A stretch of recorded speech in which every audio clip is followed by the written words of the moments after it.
വെറുതെ സിൽക്ക് സാരി വാങ്ങരുത്. അതെന്താണെന്ന് അറിഞ്ഞു വാങ്ങും. സിൽക്ക് സാരി വാങ്ങുമ്പോൾ പൊതുവെ എല്ലാവർക്കും ഏത് സിൽക്കാണ് എന്നുള്ളതിൽ ഒരു ആശയക്കുഴപ്പമുണ്ട്. ഇന്ത്യയിൽ പൊതുവെ 4 തരം സിൽക്കാണ് ഉപയോഗിച്ചു വരുന്നത്. 1 മൾബറി സിൽക്ക്, 2 ടെസർ സിൽക്ക്, 3 ഏറി സിൽക്ക്, 4 മുഗ സിൽക്ക്. ഇത് കൂടാതെ ഒരു തരം സിൽക്കും കൂടെ ഉണ്ട്, അതാണ് ഓക്ക് ടെസർ. ഇന്ത്യയിൽ 90% സിൽക്ക് സാരികളും മൾബറി സിൽക്കാണ്. ഈ മൾബറി സിൽക്ക് എന്ന് പറയുന്നത് മൾബറി ഇലകൾ ഭക്ഷിച്ച് ജീവിക്കുന്ന പട്ടുനൂൽ പുഴുക്കളുടെ നൂലിൽ നിന്ന് നിർമ്മിക്കുന്നത് കൊണ്ടാണ് ഇതിനെ മൾബറി സിൽക്ക് എന്ന് പറയുന്നത്. ബോമിക്സ് മോറി എന്ന പട്ടുനൂൽ പുഴുവിന്റെ ലാർവകളിൽ നിന്നാണ് ഈ സിൽക്കിന്റെ നൂലുകൾ ഉൽപ്പാദിപ്പിക്കുന്നത്. ഇത്തരം സിൽക്ക് നൂലിന്റെ പ്രത്യേകത ഇത് വളരെ നീളം കൂടിയതും വളരെ സോഫ്റ്റുമാണ്. ഈ സിൽക്കിന് വളരെ തിളക്കം കൂടുതലാണ്, വളരെ ബലമുള്ളതും വായു സഞ്ചാരം കൂടിയതും ഈ സിൽക്ക് നിർമ്മിക്കുന്ന പട്ടിനാണ്.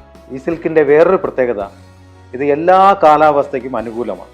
കൂടാതെ സെൻസിറ്റീവ് സ്കിന്നുള്ളവർക്ക് ഇത് വളരെ മികച്ച പട്ടാണ്. കാഞ്ചീപുരം സിൽക്ക് സാരികൾ, മൈസൂർ സിൽക്ക് സാരികൾ, ബനാറസി സിൽക്ക് സാരികൾ എല്ലാം 90% മൾബറി സിൽക്ക് കൊണ്ട് നിർമ്മിക്കുന്ന ഈ സിൽക്കുകൾ ഉപയോഗിക്കുന്നവർ ഒരു കാര്യം പ്രത്യേകം ശ്രദ്ധിക്കണം, ഇത് കോട്ടൺ തുണിയിൽ പൊതിഞ്ഞ് വേണം സൂക്ഷിക്കാൻ. കൂടാതെ മാക്സിമം ഡ്രൈ ക്ലീൻ മാത്രമേ ചെയ്യാവൂ. വിവിധ തരം മൾബറി സിൽക്കുകളുടെ വൈവിധ്യം ആസ്വദിക്കാൻ വിരാസത്തിലേക്ക് സ്വാഗതം.